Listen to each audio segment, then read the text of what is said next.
There are no shortcuts to getting highly coveted press coverage for your brand, only smart cuts like the DIY PR project.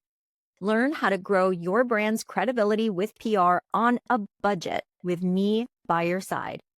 This program is your all-in-one membership with expert training, customizable templates, and a supportive community to cheer you on every step of the way. Join us and start growing your business with free publicity today. Sign up now at DIY-PR.com.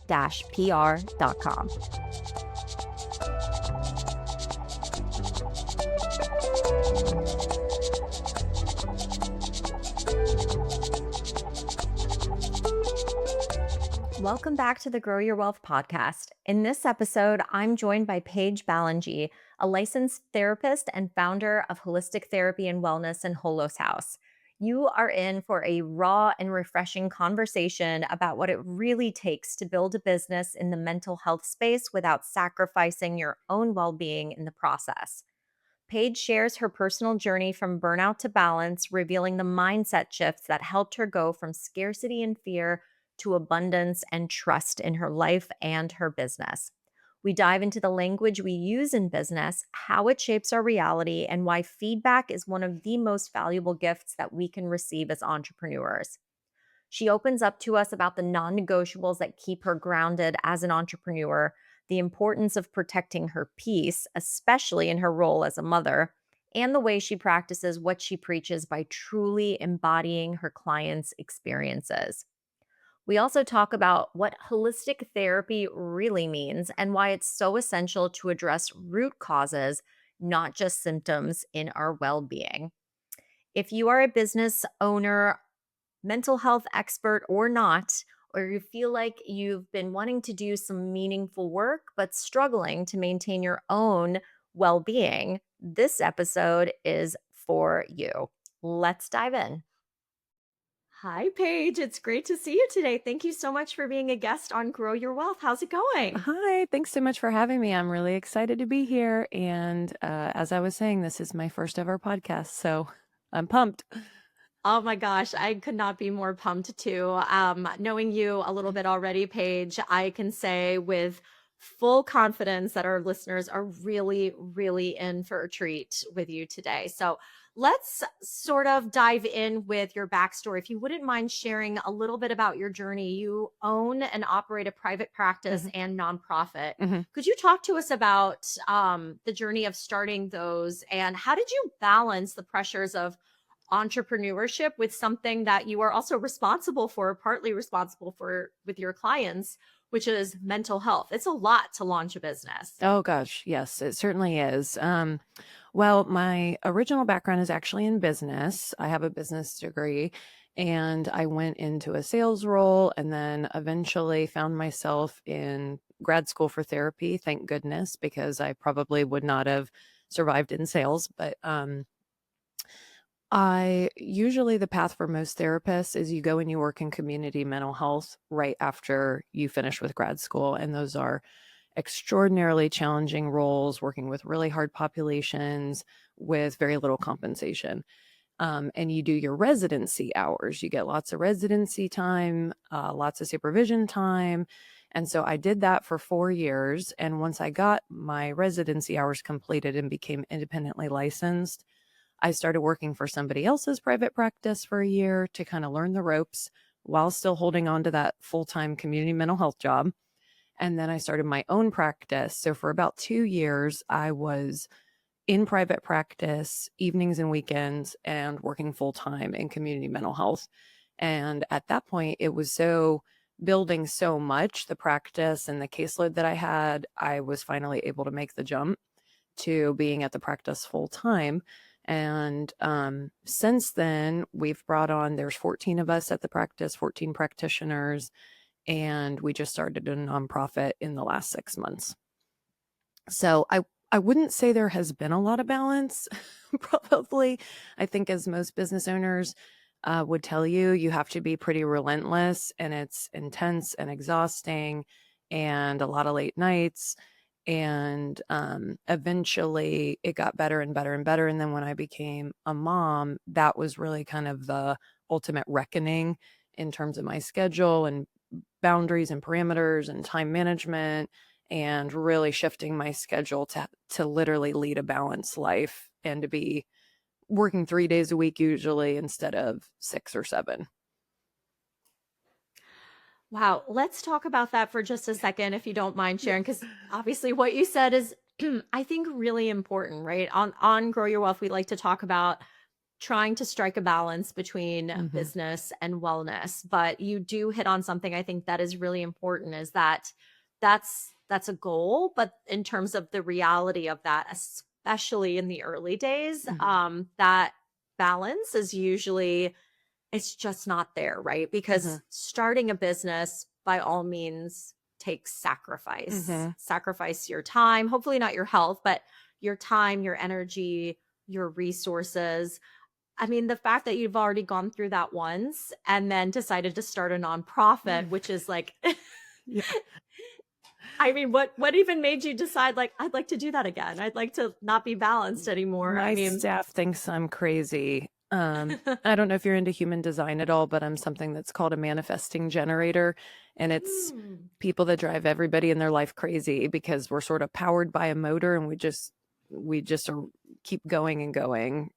Unstoppable, but very frustrating people to be in your life with. But yeah, I am a mental health therapist. And so, if anybody understands the impact on your health, your physical body, your relationships, your self esteem, your spiritual connection, it does. It transcends into every aspect of your life. I do think a lot of sacrifice is required to have a successful business.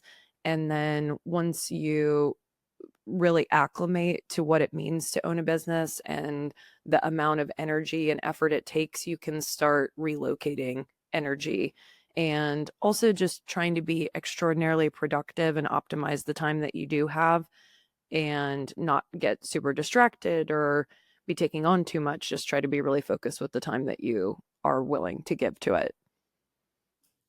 I think that's such smart and good advice, Paige. And I am, by the way, a little bit familiar with human design. We actually have a human design expert coming on because I'm so fascinated by it, but I might be a manifesting generator as well too. I'll definitely get back to you on that. Yeah. But that being said, yeah, I mean, I think we hear a lot about like seasons of life, seasons in business, and Mhm. obviously, I think the bigger the goal, the bigger the dream, the bigger the sacrifice, right? But that doesn't necessarily mean that it's going to be that way forever. Mhm. And particularly in the early days of entrepreneurship, I know many entrepreneurs, they feel overwhelmed Mhm. by the limited resources, limited time, right? Because the bigger the dreams, the bigger the sacrifice, the more time Mhm. that you're really having to invest into getting your business off the ground. Mhm. And so, how can we, like, from your perspective, how can we really approach this? Like, why is this scarcity mindset Mhm. so common in the business owners that you work with? Mhm. How can this really affect your mental health as well too? Because it's not just a business issue, it's really A life possibly issue. a mental health. Yeah, it's a Yeah. life issue. Yeah, it's a life Yeah. issue. I read a book that really had a strong impact on me. It's called The Soul of Money, and it's by Lynn Twist. She was on Oprah's Super Soul Sunday is how I found her and started following her work. And it's a phenomenal book that is about so much more than money and currency. It's really just about energy currency. And what the book says is that, especially in America, because we're a capitalistic and materialistic society, that we are just totally integrated with something that's called the toxic myth of scarcity. And it's the idea that there will never be enough of whatever it is. There'll never be enough money. Our house won't be big enough. There will never be enough time. There won't be enough clients. There won't be enough customers. That we live in this chronic space of not enough all the time, and that's pervasive, and it really transcends into every aspect of our life, and it's poisonous to us. And as a business owner, it brings you to a place of fear, self-doubt, paralysis, inability to make decisions, It can also lead to FOBO, which is fear of better options, where you're always kind of thinking there's something better coming down the pipeline, so you're not really enjoying what it is you have now. And scarcity is pretty much the polar opposite of an abundant mind frame. So if all of us Americans are living in scarcity, then, as a business owner, there's a lot that you can do to fight to get to an abundant mind frame, but it's pretty critical the whole way through, especially in the start of your business, that you're doing that, because that's the kind of intentional energy that you want to go into the development of the business itself. I love that. And just based on what you're saying, I will have to check out that book as well too. Would you say, and this is something that I personally have struggled with as a business owner, is not always looking ahead, like actually being present, like where are my 2 feet right now? Like, do we have enough right now? Like Mhm. chances are, yes, we do, Mhm. right?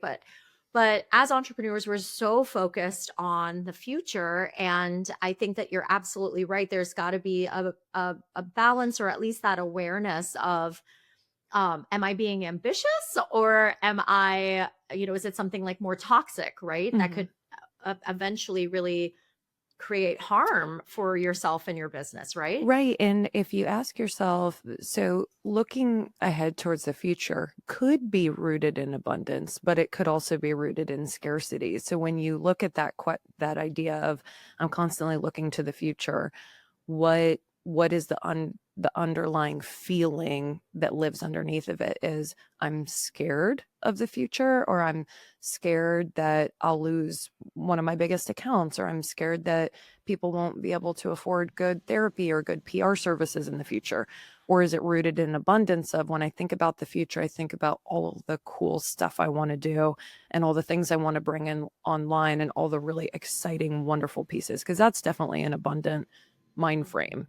And so I think it's good to just check in with yourself, whatever you're projecting and whatever you're thinking about, of what's the energy that lives underneath of it, and to become more aware of it. I love that. I think about sleep, Paige. I think about getting some good sleep. What a gift. Awesome. Thank you for answering that. Now you mentioned abundancy mindset, so Mhm. kind of on the opposite end of the spectrum. What does that look like? What is a healthy abundance mindset look like in the practice of entrepreneurs? How can we kind of shift from scarcity to abundancy? Mhm. Do you have any tips for that? Yeah, definitely. So I think, like, the first thing you want to do is just be aware of where you live right now. So as you think about aspects of your business, close your eyes, take a couple deep breaths, drop into that sort of gut sacral space, that, like, the bottom of your gut, and just be really honest with yourself about what comes up. Life is about forgetting and remembering. We're constantly, if our path is here, like, here's us in alignment with our path, we're constantly moving away from it and forgetting who we are, the truth of who we are, how we want to live. And the trick is to realize when we're out there and to have some breadcrumbs that bring us back into alignment with truth and abundant mind frame. Um, I've developed personally a lot of different ways to help me to remember, and those sort of breadcrumbs to bring myself back. One of the biggest things with abundance is just appreciating what you actually have. When you focus on what you have and you appreciate it, it grows. So anytime I've been in a position where my book slows down and I'm not getting the frequency of new clients that I'm used to that are reaching out for therapy, I I catch myself worrying about it. I feel paralyzing self-doubt. Like, my business is over, everything's over, it's all going to come crashing down. I realize that that's where I'm at, and then I bring myself back into alignment. And the way that I do that is I dig so deep with the clients that I have. I go the extra mile. I take extra good care of them. I'm sending summary emails of sessions. I'm doing phone calls in between if it's going to help. I'm really in on treatment planning and homework assignments and all different types of stuff. And I just that's my way of really appreciating the people that I work with. And every single time I do that, it snaps me right out of it. And the world comes back. Like the universe responds by, I'll get, 10 new client emails or something 2 days later. So appreciating what you have, I think, is a big one. Realigning, you're a human. It's normal as a human, especially an American human, to be in scarcity mindset. Be gentle and compassionate with yourself. It makes sense, but that doesn't mean that's where you have to live. So just bring yourself back to that abundant mind frame. And one of the biggest lessons I believe goes along with abundance that's taken me many, many years to learn and to practice is to really trust what I'm given. I have this idea that if I'm not working for it, it's not the right thing. So things that land in my lap, I'm actually probably more skeptical of. And I've learned that if you're in an abundant mind frame and you're constantly having this sort of ongoing conversation with the world or the universe or universal spirit, however you want to term it, it will send to you gifts that are literally for you. So now I just trust what lands in my lap. And that doesn't mean I say yes to everything that lands in my lap, but I know how to spot a gift when I'm given one and to just let myself have it. I've, had a therapist recently. I was ready to grow again and to take on another person. And so part of my daily practice, which is another abundant mind frame thing, is to tell the universe every single day what you want to happen and to say it in powerful language that's present focused, and you have to say it out loud every day. So one of mine was, I'm ready for the next therapist, send me the perfect fit. And no joke, all of a sudden I had been saying that for 2 weeks every day, and I get this email, and it's a therapist who's dreadfully unhappy in this community mental health role that she's in. She went to grad school with one of my current therapists, and it was a match made in therapy heaven. And now she's with me full time, and she couldn't be happier, and I couldn't be happier to have her. So it's just was a perfect union. And that was just a gift from the universe. I didn't go looking for her. I didn't cast a net for resumes. I didn't post it on LinkedIn. I just told the universe I was ready, and there she was. Oh my goodness, that's absolutely amazing. And I love this because, to be honest with you, for someone like me, Paige, and probably for other, maybe type A leaning, high strung perfectionist business owners, we're like, what? I cannot release control to the universe. But Mm-hmm. it's not exactly releasing control. To me, it sounds like exactly what you said, putting out there what you want to open your heart and mind to receiving it in return. On the marketing PR side of things, I mean, that's not unusual for us, right? Like, especially when we have more bandwidth to offer more for our clients, but really all of the time, we believe that good work attracts more good work, right? Because people talk, and that's our way of almost like marketing without really trying, Mm-hmm. just doing a really good Mm-hmm. job.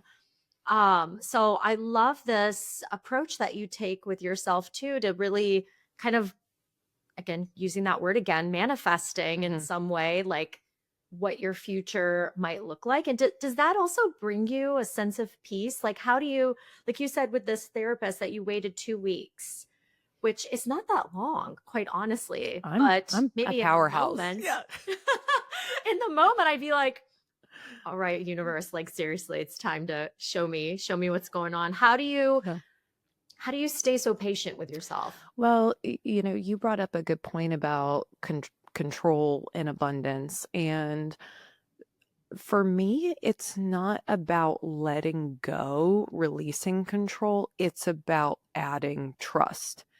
And so if you're doing the work, I don't know if you've read The Alchemist, but everybody that has read The Alchemist, I think it's a life-changing book. I think everybody thinks it's a life-changing book in some capacity. But one of the things that The Alchemist says is that the universe wants you to achieve your life's purpose.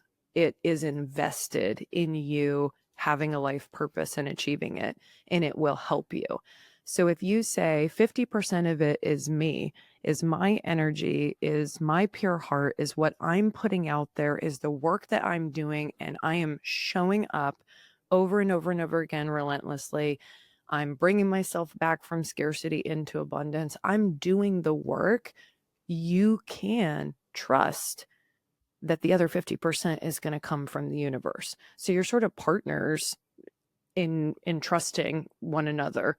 It's not about letting go. It's just about trusting that something's going to echo back, and karma even, right? We do things all the time. Everything we think, everything we say, everything we do creates an energetic footprint. It goes out and then it echoes back to us, and that's the karma, and that's the universe saying, "Yep, here I am with you, step for step for step."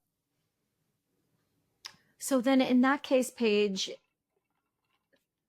I don't know how do you define universe? Like for someone like you when you're describing this to your clients and patients and so forth, is it just energy? Is it energy that we're putting out there and kind of receiving back, attracting energy? Well, in a therapeutic realm, the therapist, we don't put our spiritual frame of reference on our clients. Mm. We have clients of all different types of religious and spiritual traditions, and we honor whatever that is, and we work within their frame of reference and their belief system. That being said, I think there's so many people in today's world that are really seeking spiritual knowledge and wisdom. And that's part of why we started Holos House, the nonprofit, because we're able to use mental health. All the groups that we have are run by licensed mental health therapists, but we're able to really dig into the spiritual side of things, which I find extraordinarily fulfilling in community building. So that I wouldn't necessarily like do this in an individual session with a client, but in terms of business coaching or consulting or Holos House groups, I would absolutely go there. What I believe is that universal energy is basically the uniting force of all living beings, that every single person has a soul or a spirit, and that is part of universal energy and universal force together. And it's both inside your body, it projects outside of your body, and like Indra's net, we're sort of all connected in this huge energetic way.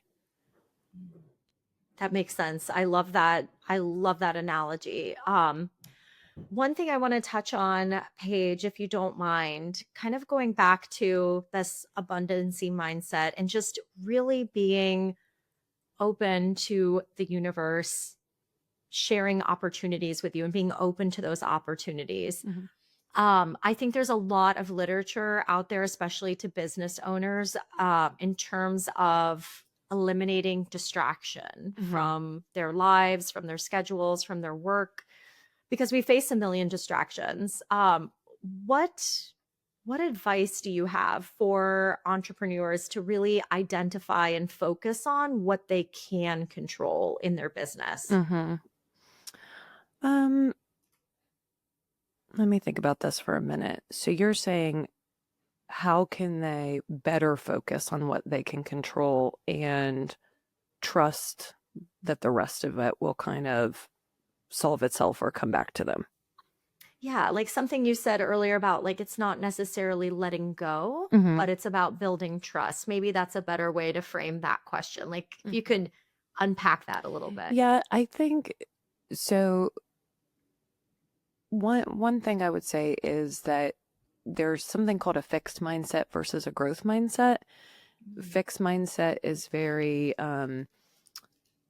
anti-failure, anti-mistakes, and a growth mindset is sort of zooming out, and rather than looking at the micro level of this decision was a failure, or this negatively impacted my business, zooming out and looking at it from a 30-foot view and seeing failure, adversity, obstacles, issues as all part of the path that helps to hone and grow the business and the business owner. One thing that really helps me, and I think other people too, is to make something meaningful beyond um, just the adversity or the obstacle that it's causing me and how hard that is to cope with. So if I can zoom out of a problem and see how this problem really helped me to grow as an individual, as a business owner, it helps me to figure out what I need to do and make adjustments. And there's such a big difference between these these events are happening to my business and impacting it, and these events are happening for my business and impacting it. So I think it's kind of the subtle shift of allowing yourself to learn the lessons that you need to, and view mistakes or failures as all part of the path of growing and honing your skill set and becoming the person that you're meant to be. Mm. I love that. And you make such a good point, Paige, about the importance of language, like how we talk to ourselves, talk to each other, yes, but how we frame situations, like particularly when they can feel very negative. Mhm. I think we often talk about like failing forward in a way, like what can we learn from this? And even on my team, we openly share feedback and really try to take the stance of like feedback is a gift, it's an opportunity, right? But in the moment, it can sting. It can certainly sting once in a while Mhm. too. And kind of speaking of stinging, Mhm. right? You are a really a special person because you are not only growing a business in the mental health space and the wellness space, but your job is heavy, Paige. Like you're hearing from your clients and your patients every single day, right? Mhm. About their trials and tribulations. Mhm. How do you take care of your well-being when, I can't assume that everything you hear all day is negative, but people confide in you. Like, Mhm. how do you take good care of Paige on a regular basis? I have a lot of non-negotiables of things that support me that I've learned to really protect. Obviously, motherhood. Anytime that my business life is impacting my relationship with my daughter, that puts me in a resentful, crappy place. That's not a good space for me to be in. So obviously, I protect that. I protect moving my body. I I would literally never work out if I responded to every request for a meeting or, you know, a session or whatever it is. So I religiously protect that time. So things like that, like figuring out what really sustains you and helps prevent stress, burnout, overload. One time, now this was years ago when I was working full time in community mental health and my practice. I was locking up my building at the end of a very long day. It was probably 9 p.m. and I had been working since 8 a.m. and my key would not turn in the lock. It just would not lock the building. And I had a full blown meltdown. I mean, sobbing hysterically. I was so angry. And the thought that popped in my head was, I don't have time for these petty inconveniences. I shouldn't have to have them. That's how hard I'm working.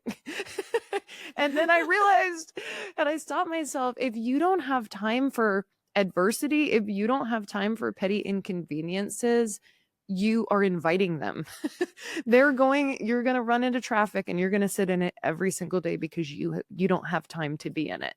So I use that kind of as a barometer when I find myself getting really frustrated with the stupid stuff, the stupid life inconvenience stuff. That is a good sign that I'm out of alignment and I need to pull myself back in. I also, as therapists, we really hone the ability of sitting in somebody's energy with them. I literally feel in my body a lot of times what my clients feel, especially the clients I'm really connected to. I can feel in my throat if they have a throat chakra block. I can feel in my heart if they've got a chakra block there. I can see in my mind's eye sometimes what they're talking about. And so I'm literally bringing their trauma or the burdens that they're carrying into my body as part of the session sometimes. And so as therapists, you learn how to separate yourself from that, and then little rituals you can do in between sessions to kind of like slough that off. There's something that's called dry bathing that you can like push the energy off your hands. I do a lot of like shaking out my hands and my head and my feet. I burn Palo Santo. I wash my hands in cold water. I wash my face in cold water. A lot of stuff like that. I listen on my way home every day from the office is when I do my manifestations. And that I think is a really good way to walk in the door to greet my family. So while I'm driving, I'm saying out loud all of those abundance. You call them manifestations, you could call them prayers, you could call them intentions, whatever you want to call them. I'm saying out loud what I want to happen in all my categories: my health, my family, my business. Oh, I love that, Paige. You're making me really miss having a daily commute like that too, I because know. that's just such a such a beautiful practice, right? And like what I love about everything that you've shared so far is like these are not like phenomenally challenging upgrades to make in our lives, right? Like would you believe like as much as you can do a little bit at a time can really create big shifts in your mindset? Yeah, I genuinely do. I think even one really simple, small place to start is just saying out loud every day what you want to happen. That one thing, it takes 30 seconds.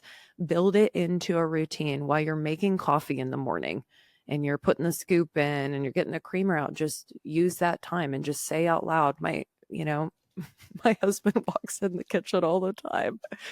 I'm just talking to myself, but he knows what I'm doing. He knows what I'm up to. So I'm always talking to myself. If I'm driving, I am always praying and talking to myself. So I think that's a really small thing that you can do. That's an easy one. And then the other really easy thing I would say is just spend time appreciating what you have.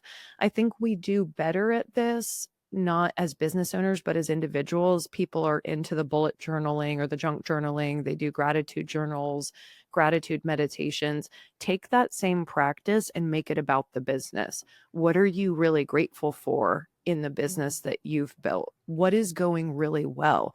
How do you lean into that energy and take it a step further from just being a mental or emotional practice and make it a physical one? So if mine is going the extra mile for my clients when I'm in a slower period, what does that mean for you?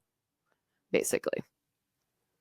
That seems to make a lot of sense. That's something, honestly, Paige, I've been trying to work on better at to factor PR is that daily gratitude practice. I actually have gone back to physical things to write them down because I just feel like I don't know. I feel like that's like my simple little nod to manifesting as well too. Like, well, I like wrote it down Mm-hmm. and just put it in a Google Doc and Mm-hmm. closed a tab and forgot about it. Yep. But I see it, I show up for it every day. And it's just like a nice reminder of that. And this particular planner that I have is from Boss Babe. They have a really great podcast too. And it's got, you know, three things to be grateful for. And I have certainly noticed that it's helped create some small shifts just in terms of my mindset, right? Like, no, the sky is not falling Mm-hmm. because I didn't hear back on an email Mm-hmm. or, you know, I had a difficult conversation Mm-hmm. or things along those lines. And then just remembering too that, especially for those of us that don't just own a business, but run a team, Mm-hmm. it's so important. I feel like mindset really does, like your mindset really does have an impact on the rest of the team's mindset. So, do Incredibly. you find yourself like coaching your team Oh on yeah. mindset too? Oh yeah. Yeah, absolutely I do. And I think having a team has been the most challenging, but just the best part about the whole thing. And what we've, and honestly, it is the thing I'm the most proud of, without a doubt, in terms of the business, is the team that I've cultivated and the strengths of the individual people on my team and how they work together. we meet every single week, as I'm sure you guys do too. And my whole nervous system just totally relaxes when I'm with my team. And I just feel Mm. so held and supported. And we're all there kind of growing together. I would definitely say I really resonate with servant leadership, which is more about trying to hone in on what your team needs from you rather than what you need from them. Like, how can you serve them and help them in whatever way you can? There's a beautiful book that I love. It's called Leaders Eat Last. Have you read that book? I haven't. I'm adding it to the list, Paige. Yes, it's called Leaders Eat Last. It's by Simon Sinek, and it's a lot about the neuroscience and the brain chemistry of leadership. And he talks a lot about how you want to nurture positive brain chemistry in the people that work with you. And so he talks about oxytocin, which is bonding and belonging. Oxytocin, what is released by both babies and moms during nursing. Serotonin is altruism and helping people, right?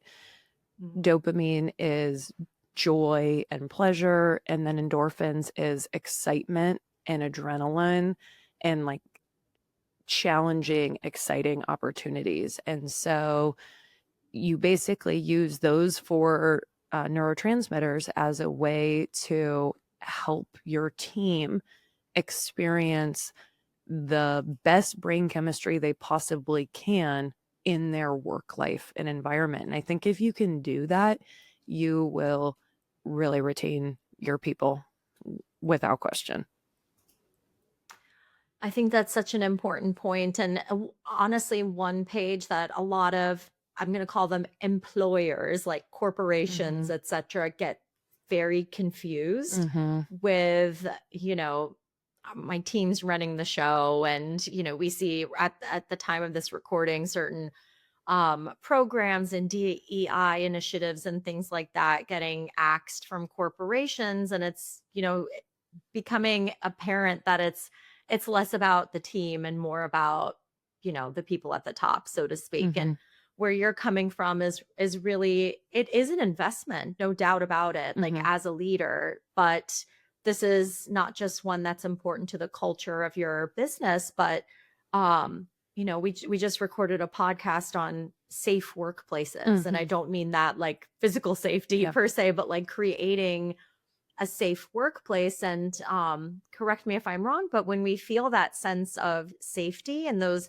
positive emotions that are related to our workplace, we're not just retaining our team, right? But they're more than likely to produce better work, serve your clients better. And then ultimately, yes, that does come back and, grows your bottom line as well, too. Oh, yeah. The ripple effect of that is monumental.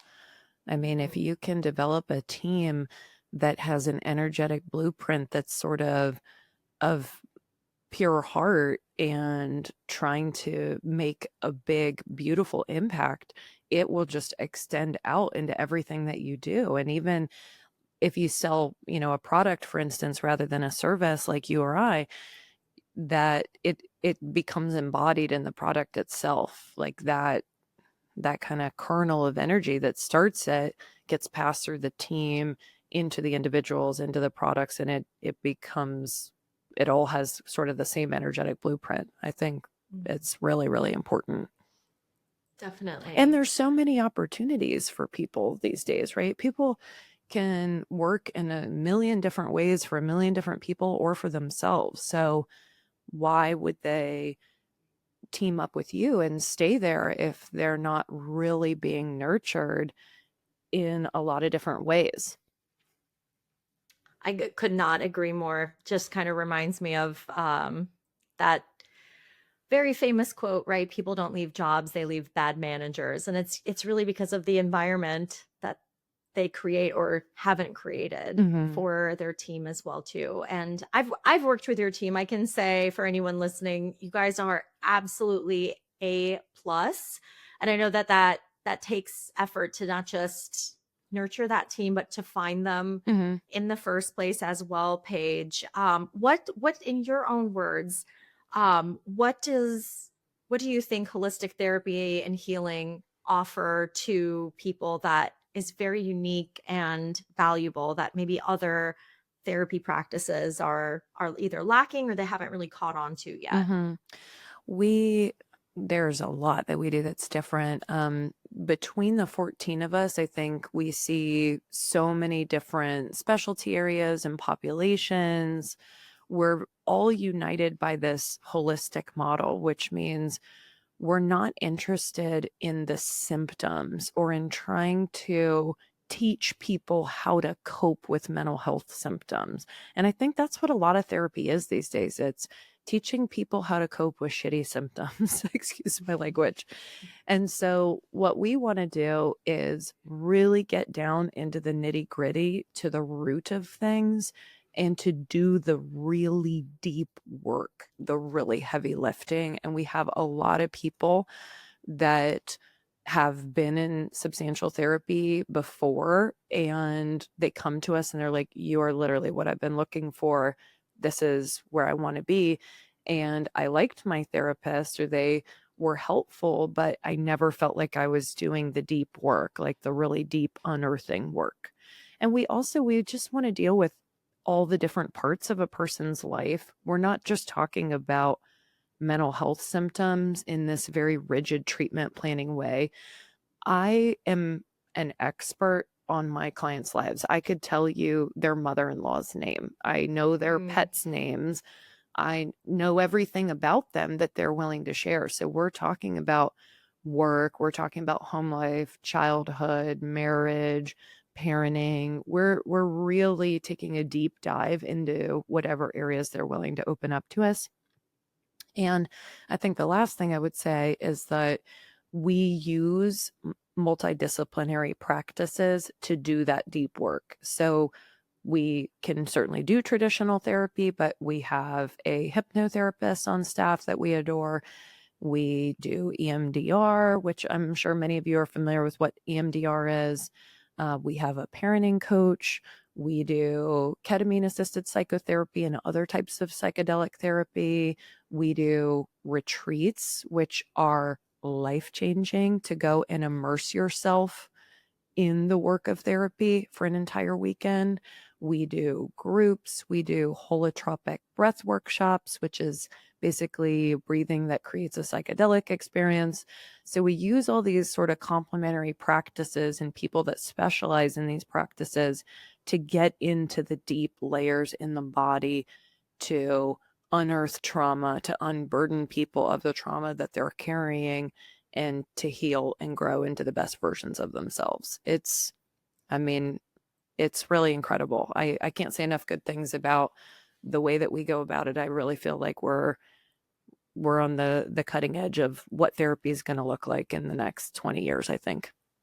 Oh my God, 100%. I could not agree more. And something that you mentioned just kind of reminded me as well too, Paige. It has left me at this moment, but just in terms of the difference between therapy and coaching, because I think people get those things kind of mixed up. Like, do I need a business therapist? I'm sorry, a business coach? Do I need a business therapist? But I feel like you already answered that question. It's really what you're doing is really creating that foundation for people. We cannot grow a business and serve ourselves, serve our team, serve our clients unless we really take care of ourselves. And this isn't just like bubble baths on Sunday. It's Hmm. doing the really deep, sometimes dirty work, right? Hmm. To be able to really, Hmm. I don't know, find out who we are and support and nurture who we are as well too Yeah. in a community setting. Yeah, I feel like coaches are more suggestion oriented and more so if you need, if you were working out in the gym and it was hard to do it by yourself, you would bring in a personal trainer that would be an accountability partner for you to make sure that you made it there, that you were on time, that you did the exercises that you were prescribed to do. That's the coach, right? Versus The therapist is the surgeon who's going in, Hmm. with you under the ether, like into the deep injury that's there and trying to help heal the injury. We do have therapists at the practice that do coach as well. They are licensed therapists. And then once we get a client through all that unburdening of trauma and adverse experiences, that we move them in a coaching direction. So we can do that, but it's not the core of what we want to do. We don't want to do brief therapy. We don't want to do solution focused therapy. We don't want to like stay on the surface. We really want to dig down into the layers. And that takes a specific type of client that wants to do that kind of work. And we're not the right fit for probably some clients that need more coaching or want to keep it more symptom oriented or mental health oriented. And that is totally okay. And we've got awesome referrals for people that do that work. That's awesome. That's a good way to kind of distinguish what you do versus what like some other practices do. And Paige, where can people find you if they're interested? I know, you do some virtual sessions, but Mhm. tell us a little bit about where you're located Yeah. in person and then online as well. Yeah, absolutely. So it's technically Hyde Park. It's really more the edge of Mount Lookout on Eastern Avenue. We have been in that building for 8 years. We bought the building in March, and the practice is on the second floor. And the first floor is a studio, and that's the nonprofit that we've created. Holos House is in the studio. So if you're coming to us for individual therapy, come upstairs. If you're coming for a yoga workshop or a group of some time, you'll be in the studio on the first floor. You can find us. We have our primary website is holistic therapy cincy with an I.com. Our Holos House website is holos, HOLOS, house, cincy with an I.org. And those are the exact Instagram handles too. So holistic therapy cincy with an I, Holos House Cincy with an I on Instagram. Yep. Amazing. Well, I'll link those in the show notes as well. Paige, thank you so much for this time that you shared with us today. I think it'll really, really support a lot of people. Thank you Awesome. so Thanks much. for having me, and hope you have a beautiful week ahead. Thank you so much for listening. I hope this episode deposited some useful advice and insights to help you grow your wealth. If you enjoyed today's episode, be sure to subscribe so you don't miss any future conversations. You can find more resources, episode details, and updates at growyourwealthpodcast.com. And let's keep the conversation going on Instagram. Follow me at Grow Your Wealth Podcast. I'd love to hear your thoughts, questions, or takeaway from today's show. Until next time, remember, burnout is optional. Take care, and I'll see you next week.